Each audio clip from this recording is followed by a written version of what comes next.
Fear. It's a word that carries so much weight, isn't it? We've all felt it at one point or another. That icy grip of anxiety when standing at the edge of a high cliff, or the heart-pounding sensation when faced with an unexpected challenge. But what if I told you that fear, in its most natural form, is actually a gift?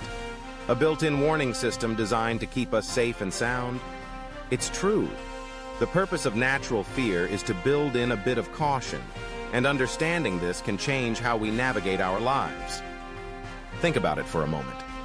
Fear is our body's way of saying, "Hey, pay attention." It's like a little alarm that goes off when we encounter potential threats. Whether it's a growling dog, a dark alley, or even the fear of failure in a new job, these feelings are there to protect us. They help us assess risks and make informed decisions.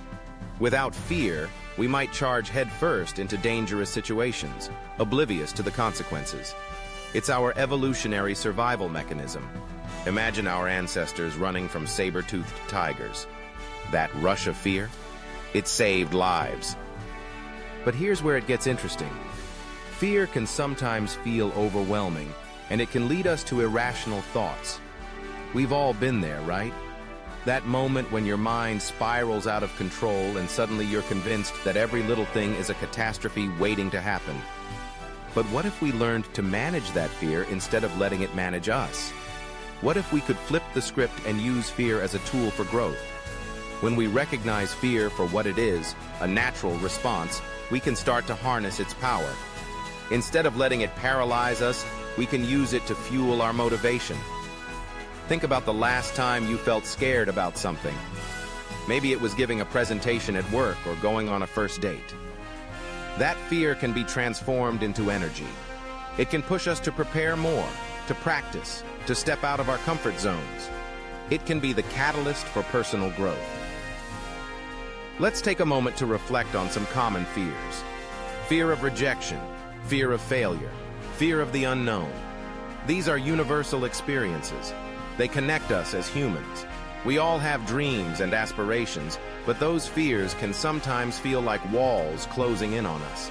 The key is to acknowledge those fears and not let them define us.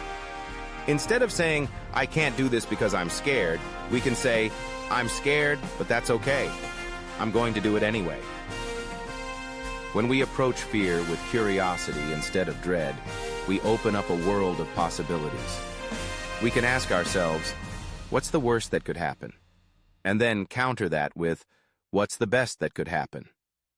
It's about finding balance, recognizing the threat, but also recognizing our strength. Fear is not the enemy, it's a teacher. It shows us where we need to grow, where we need to be cautious, and where we need to take a leap of faith.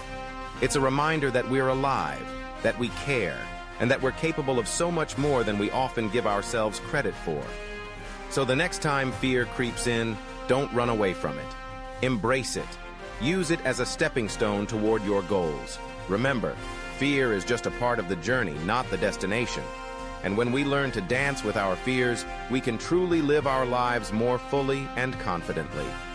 So, let's take a deep breath, face those fears head on, and watch how they transform into something beautiful.